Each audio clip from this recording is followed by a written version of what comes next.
श्री कृष्ण के शब्दों में गहराई है, जो जीवन के कठिन क्षणों में भी हमें नई दिशा दिखाते हैं।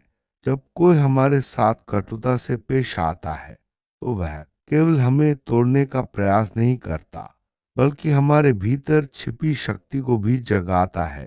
श्री कृष्ण कहते हैं कि ऐसी परिस्थितियां हमें कमजोर नहीं बनाती, बल्कि सत्य और शक्ति की ओर धकेलती हैं। ये वीडियो उन्हीं विचारों पर आधारित है। किसी के कटु शब्द हमारे भीतर ज्वाला जगा देते हैं, तो वह ज्वाला केवल क्रोध नहीं होती, वह हमें भीतर से तपाती है, शुद्ध करती है और हमें नए साहस से भर देती है।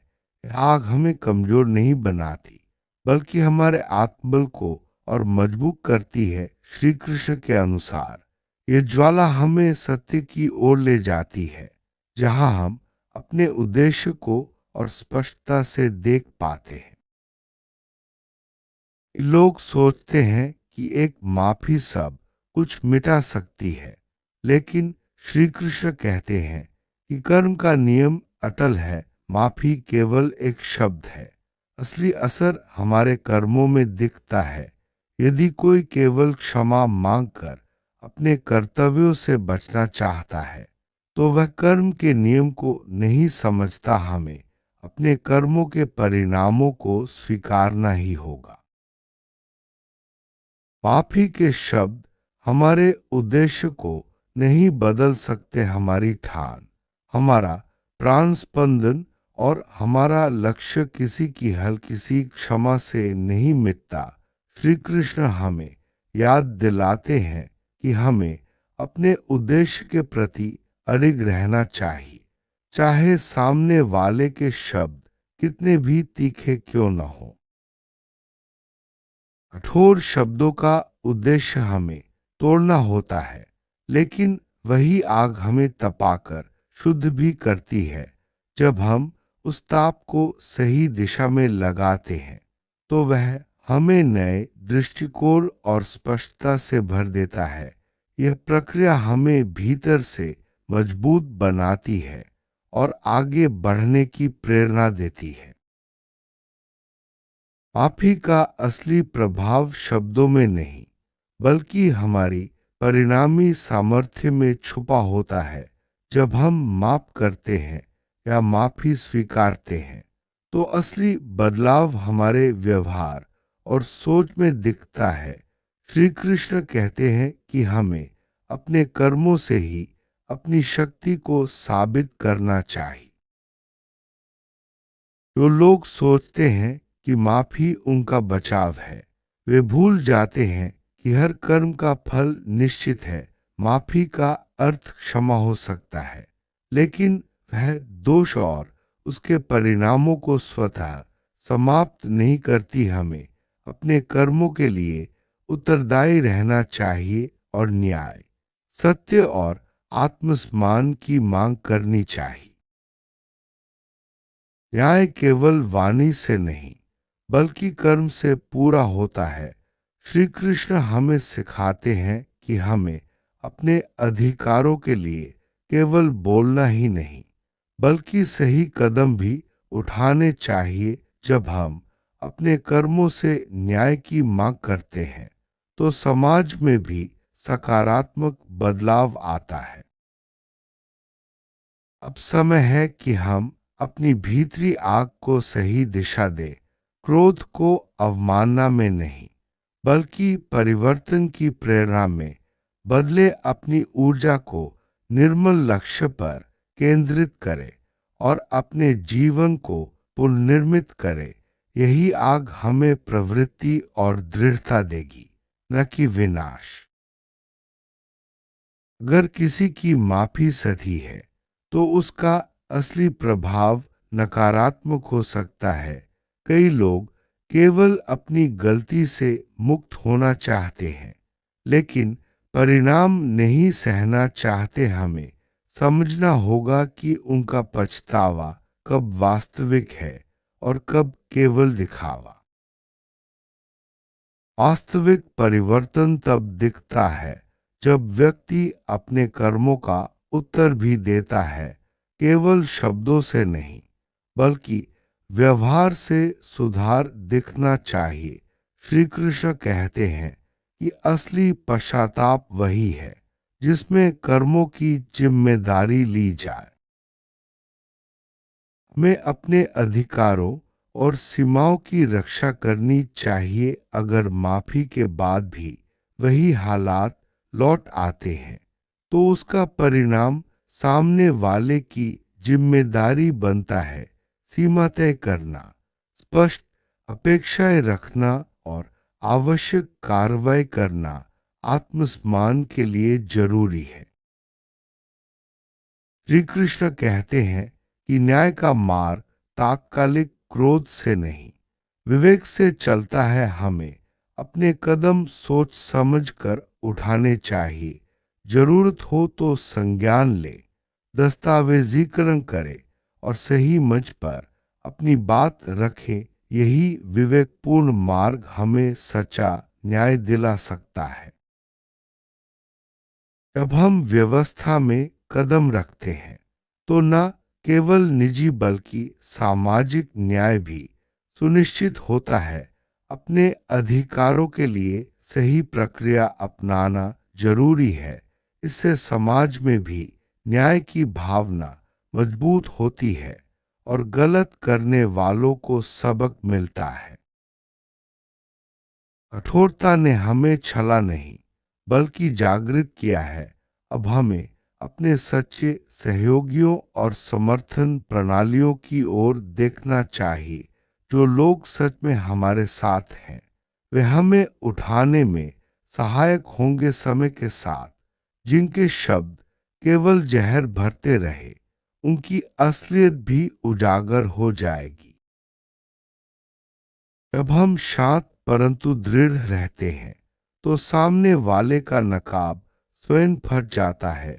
जो लोग क्षमा की आड़ में सुधार नहीं करते उनके लिए समाज और समय दंड तय कर देते हैं। यह दंड शारीरिक नहीं बल्कि सामाजिक, वित्तीय या नैतिक परिणामों के रूप में आता है।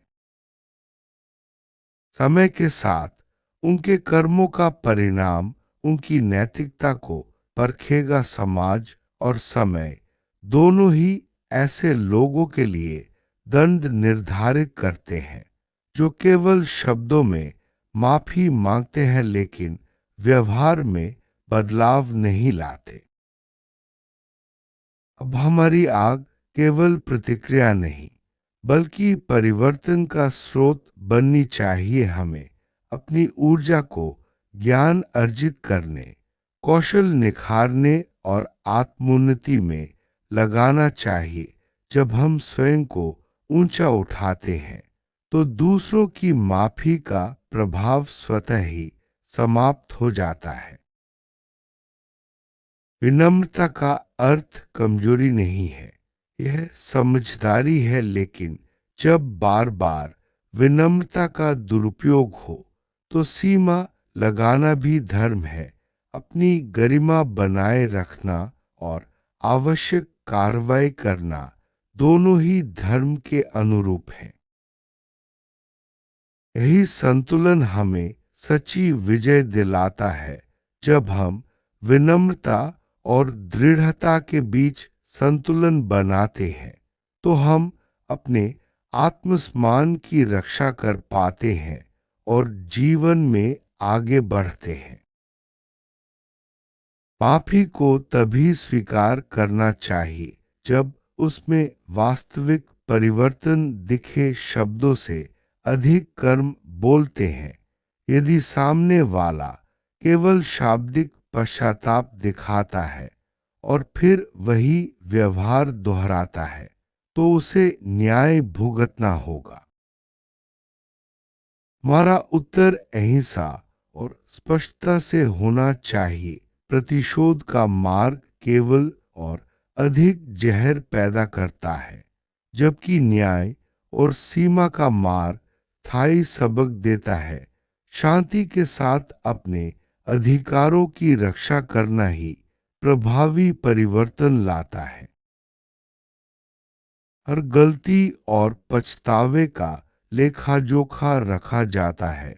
संसार का नियम है कि हर कर्म का फल अनिवार्य है, चाहे वह आज मिले या भविष्य में। हमें अपने पथ पर स्थिर रहना चाहिए और सत्य की ओर अग्रसर रहना चाहिए। अब हमारी आग समाज के अन्याय के विरुद्ध एक दीपक बन सकती है। अपने अनुभव को आवाज दो, लेकिन समझदारी से। जब हम अपनी कहानी न्यायपूर्ण और संयमित तरीके से प्रस्तुत करते हैं, तो न केवल हमें बल्कि अन्य पीड़ितों को भी न्याय मिलता है। श्री कृष्ण कहते हैं कि क्षमा और दंड के बीच विवेक करना आचरण का आधार है। यदि किसी ने सचमुच सुधार दिखाया है, तो मार्ग साझा किया जा सकता है, लेकिन जो अपनी गलती छिपाकर भागते हैं, वे परिणाम का भागी होंगे। यह जीवन का संतुलन है जहाँ क्षमा और दंड दोनों का स्थान है। हमें अपने निजी विकास को प्राथमिकता देनी चाहिए। पढ़ना, सीखना और अपने लक्ष्य तय करना चाहिए। जब हम स्वयं चमकते हैं, तो दूसरों के शब्द केवल भूतकाल की धूल बन जाते हैं। कि माफी हमारी प्रगति को नहीं रोक सकती। जब हम अपने कर्मों पर विश्वास रखते हैं और निरंतर आगे बढ़ते हैं, तो परिणाम स्वयं समय के साथ दिखते हैं। यह आत्मविश्वास ही हमें आगे बढ़ाता है। अब हमारी आग किसी के लिए चेतावनी है कि किसी की स्वतंत्रता और गरिमा पर चोट करना सस्ता नहीं पड़ेगा, लेकिन यह चेतावनी करुणा के साथ होनी चाहिए, न कि क्रूरता के साथ।